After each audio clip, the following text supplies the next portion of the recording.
അവന്റെ ആവശ്യങ്ങൾ തീരുന്നത് അവന്റെ മരണത്തോട് കൂടിയിട്ടാണ്. വളരെയധികം ഷറഹുകളുള്ള 2 വരികളാണ്. ഇത് നമ്മുടെ ഒരു നഗ്നമായ ഒരു സത്യമാണ്.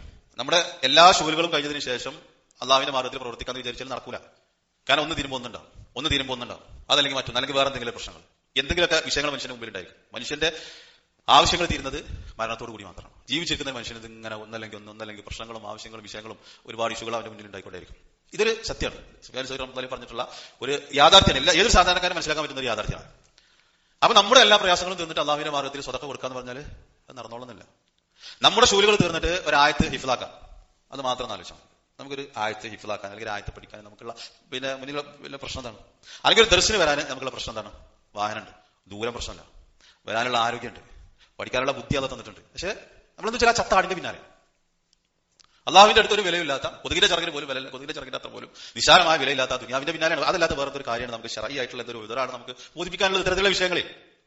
ഇനി നേരത്തെ ഈ ശൂലകളാണെങ്കിൽ സുഫിയാൻ സൗരി റഹ്മത്തുള്ളാഹി പറയുന്നത് പോലെ മരണത്തോട് കൂടിയിട്ടല്ലാതെ അത് അവസാനിക്കൂല.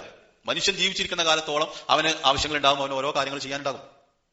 അതുകൊണ്ട് ഇബ്നു ഉസൈമീൻ റഹ്മത്തുള്ളാഹി പറഞ്ഞതുപോലെ ദുനിയാവിനെ വെക്കേണ്ടത് കയ്യിലാണ്. അത് ഖൽബിൽ കൊണ്ടുപോയി വെച്ചാൽ ദീൻ ഉണ്ടാവില്ല, ദുനിയാവുണ്ടാവും. ആഖിറത്തില് 0 ആയിരിക്കും. പിന്നെ അള്ളാഹുവിന്റെ നിയമത്തുകൾ എന്നുണ്ടാകും എന്നുള്ളത് ആരും വിചാരിക്കണ്ട. ഒരൊറ്റ സെക്കൻഡ് മതി അത് അവസാനിക്കാൻ, ഒരൊറ്റ ദിവസം മതി അത് അവസാനിക്കാൻ.